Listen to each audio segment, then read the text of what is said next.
Anong mensahe ang kailangang marinig ng mga Aquarius sa period na to? Pwedeng nangyayari na itong magiging reading o mangyayari pa lang.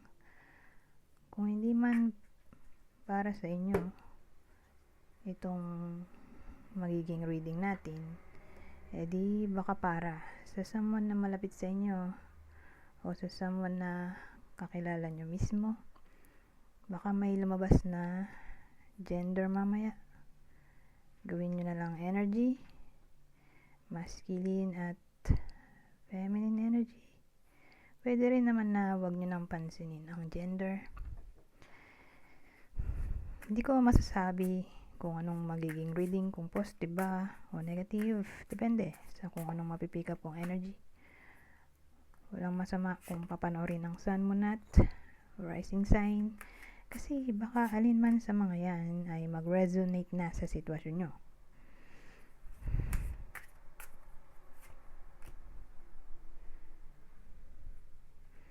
So, meron tayo ditong 7 of Pentacles, the High Priestess, at Justice.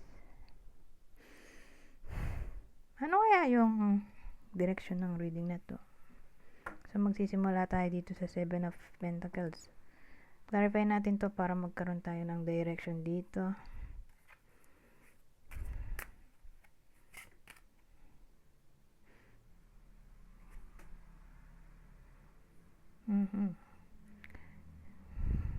So, ang dating sa akin, may someone dito, whether nangyayari na o mangyayari pa lang, mukhang desidido siya. Desidido siyang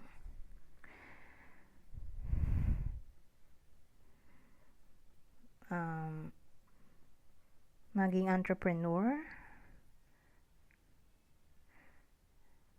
or business person.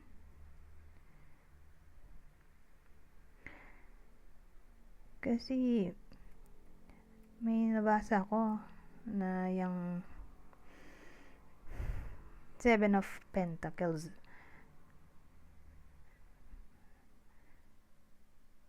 ay pwede rin may kinalaman sa trade or pag swap, exchange.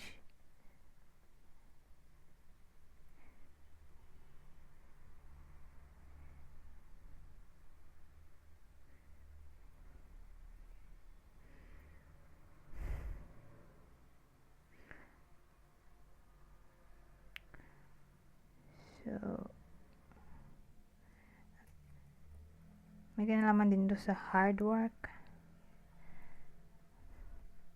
Ito naman ay passion, courage, determination. Ito, tenacity.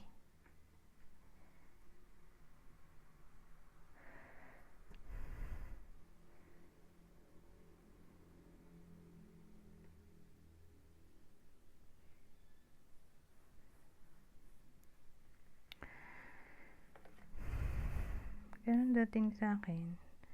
Nag-invest ng something yung iba dito. Pero kung barter kasi, ano pala yun?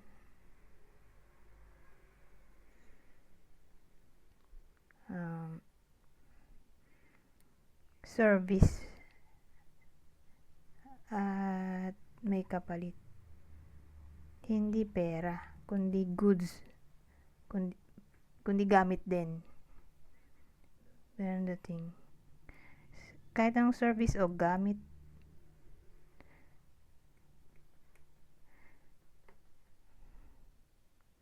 so mukhang nag-trade. So, case to case basis. Or business na nga lang. Kasi hard work din naman to. So, investment, career in general. Ngayon, itong justice natin, kasi may nabasa rin ako na ito ay pwede ring may kinalaman sa reward sa effort.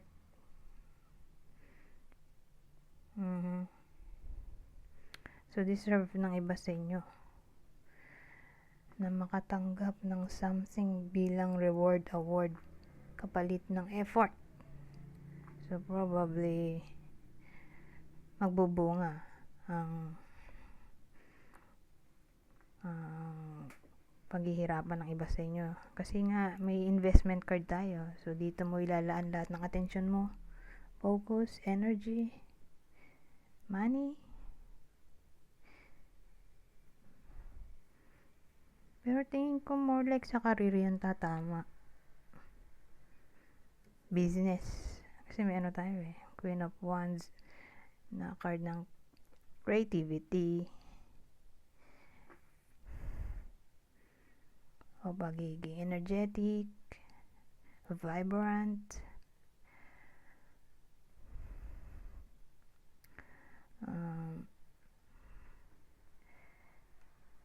career-minded person.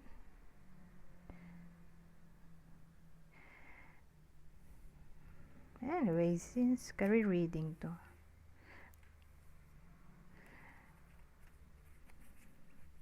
wala tayong clue. Pero again, tatama to sa may business o may trabaho or balak pa lang magsolo at maging entrepreneur o freelancer, self-employed, ganun. Ngayon, dito tayo sa susunod na deck.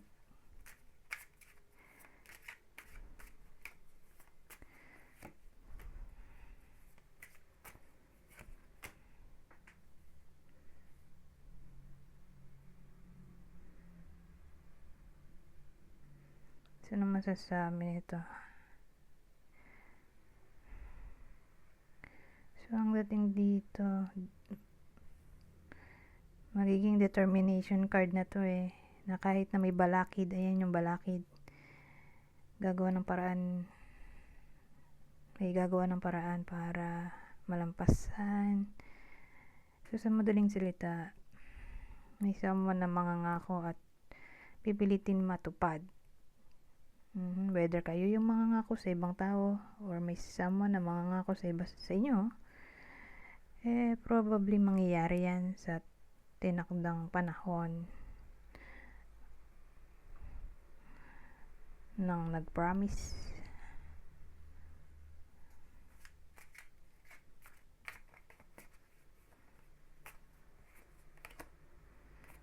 Daydream.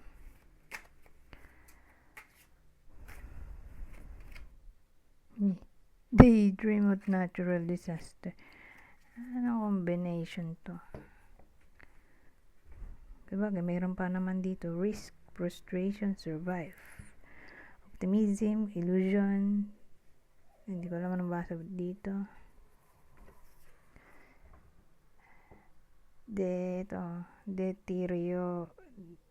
Delirior. Hindi ko alam. Anyways,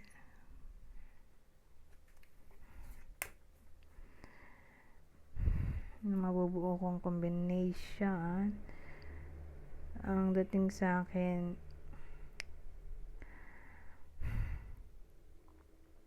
maraming pwedeng case. May pinafantasize dito o wini-wish yung iba sa inyo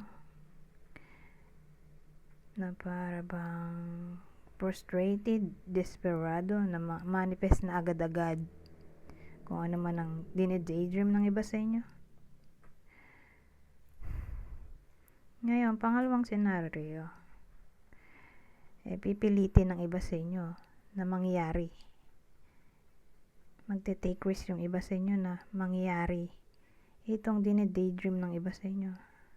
Regardless kung anong mangyari sa kanya, mapahamak siya, or again,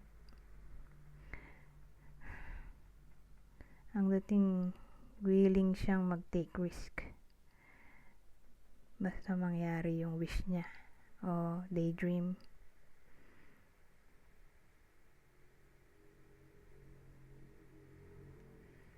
Ngayon, sabihin natin nangyayari na to sa iba sa inyo na may wini-wish sila at desperado talaga na mangyari yon. Survive so probably yung survive dito ay ma-overcome yung challenge na kaakibat ng wish. Kasi may wish na mahirap mangyari, di ba? So, sabi ko nga kanina, applicable lang yan sa nangyayari na. Nahirapan na sila. Ngayon, mangyayari yan sa period na to. Yung wish.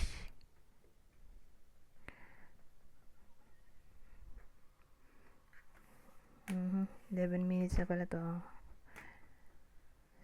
Mag-end tayo dito. Basahin ko na lang tong part na to. Basic English lang naman to. General advice na to sa buong period na to. Isa lang card. Dahil madali mode na ako.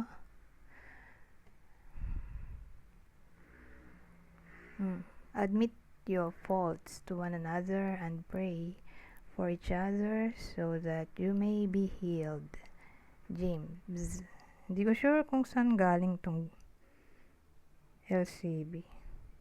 May iba kasi galing Bible. Anyways, hanggang dito na lang. Goodbye. For now.